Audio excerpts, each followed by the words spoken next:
Российская сторона завершила процедуру ратификации соглашения об урегулировании вопросов двойного гражданства. Ранее абхазская сторона выполнила все необходимые государственные процедуры в этом контексте. В ближайшее время ожидается указ президента Российской Федерации Владимира Путина, который определит условия упрощенного получения российского гражданства для граждан Республики Абхазия. Мы будем обязательно информировать наших граждан о ходе развития этой работы. Хочу отметить, что соглашение о двойном гражданстве имеет большое значение для развития наших двусторонних отношений. Соглашение о двойном гражданстве – это свобода перемещения. Соглашение о двойном гражданстве – это социальные гарантии, это решение вопросов в сфере здравоохранения, образования, это решение вопросов в сфере безопасности, это признание воинской службы.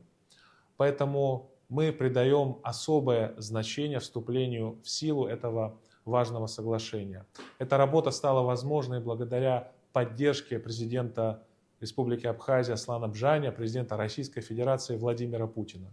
Хочу выразить также большую благодарность коллегам из Министерства иностранных дел Российской Федерации.